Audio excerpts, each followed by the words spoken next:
And one thing I want to bring up, super chat from Boweezy Bird. This is a good one. Explain the NFT hate train for legal's audience. Because I get a lot of this. I have a lot of the other people, a lot of the other lawyers and commentators, reporters.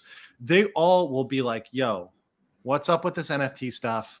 What's going on? This looks like a scam. You know, how would you guys explain this to like a lay person, a person who knows very little or just the basics about crypto?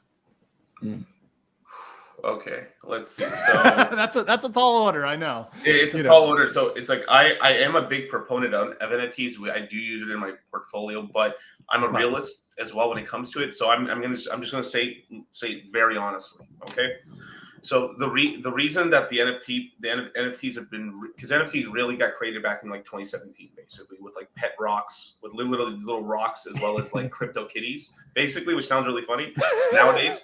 Beanie Babies and pet rocks. Got it. Yeah, got it. Cool. So it's this whole thing where like they're calling an NFT is just a non-fungible token, which basically means it's a token that can represent anything else in the real world or in the digital world, and it can show that you own custody of it, basically. So because you own this certain token on this network, you can always prove that you do lay digital claim over that entity. Now, that's a very broad term, right? So what's going on? It's a sort of thing like, and when people say NFTs, what they really mean is like, oh, crypto pixel pictures. Yes. Yeah, that's what they mean. They think crypto pictures. They don't understand that an NFT technologically is now expanding. The definition is expanded to mean cool stuff like, for example, gaming items. I covered Facebook and Meta, and I was throughout the entire thing. I was with a bunch of other lawyers, and I kept going, crypto. This is the reason why they're talking about this and sharing items across a platform.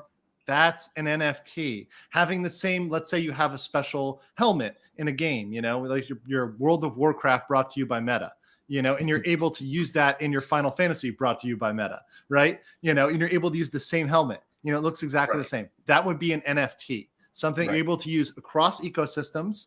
It's an item, right? It's a piece of, but it's essentially just a line of code that you're able to share across ecosystems. Right. So that would be the most useful type of NFT for this cycle. Next cycle, we're going to get NFTs where basically they're deeds or fractional deeds of real estate properties in the real world. That's happening in the next 5 years or less. I mean, that's going to be a really interesting sort of NFT side. That's going to be the digital real estate or real estate space where I could some kid anywhere in, like, let's just say somewhere in Boston could buy $1,000 or 2 tokens for $500 each of this real estate property, and then start generating an income every time rent's paid, which is really cool. But we're talking about this cycle. So basically, the reason that there's been a huge NFT boom is because last cycle, influencers or really famous artists or people, rappers, basically were like, all right, how do we make money in crypto? Let's make a coin. So they decided to make coins. So Lil Wayne can make Lil Wayne coin. And then he tells people like, you guys come on, get in and stuff. And then he would make a lot of money basically. But the US government, and as well as governments around the world, like basically, hammered down on anyone who made their own cryptocurrency, because at the time, they were essentially saying, hey, you're essentially creating your own currency. Hey, you cannot have a printing press. That's our we're a mafia. We're like, that's our power, basically. So the artists now know this because people have gone into big trouble over it. So this cycle, they're like, how can we make money in crypto? Can we sell digital art to our subscribers? Yes, legally. And then their lawyers are saying, yeah, you can actually. That's just artwork. Cool. So that's one of the reasons why, but it's become a huge it's a love-hate sort of thing, because you can make a lot of money, but it's a very it's the guys who like scalp trading or probably would really like the NFT side right now, because you jump in within the same day, you buy it within 1 to 3 days, you have to be out of that NFT, basically, is the strategy for NFT trading, because it's very very volatile. You pick something, if you have an eye for talent where you could tell like, oh, this is kind of cute, and the price is cheap. It'll like something like Pudgy Penguins back in the day. Pudgy Penguins, you could have bought a Pudgy Penguin for about 5% of an Ethereum, and it went up to as high as like 3 to 4 Ethereum for any single one of them. So you could have just got in, wow, this is kind of cute. Boom, within 3 days it shot up to 3-4 Ethereum. Sell it, walk away with basically, you know, 100x on your money, basically. But I totally get the hate and stuff, because most NFTs are totally worthless. Yes.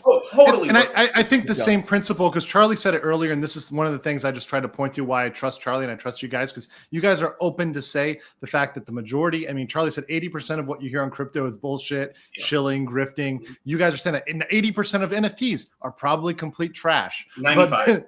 Okay, there you go. Even higher percent. 95% are trash. And you guys are saying this. You're saying this with a crypto course, and you're saying 95% are trash. You know, that to me is very credible, because that checks out. Because I mean, 95% of these, whatever price they're at, and yes, their price might go up as the market goes up, et cetera, but 95% of them are not going to survive, are not going to retain value, are not going to be worthwhile, you know, 2, 3, 4 years, maybe even the end of this year. Yeah, exactly. And that's why we have like an NFT expert come in who's like super dialed into the space. And so a lot of people, it definitely opens up their eyes when we have him come in the course. But like Miguel said, right, they're non-fungible tokens. They're not very liquid ways to be holding and storing your money. And so when you want to sell, it's very hard to sell. So me and Miguel personally, we have a few NFTs, but we don't really hold a lot of them. We don't really speculate too much with them.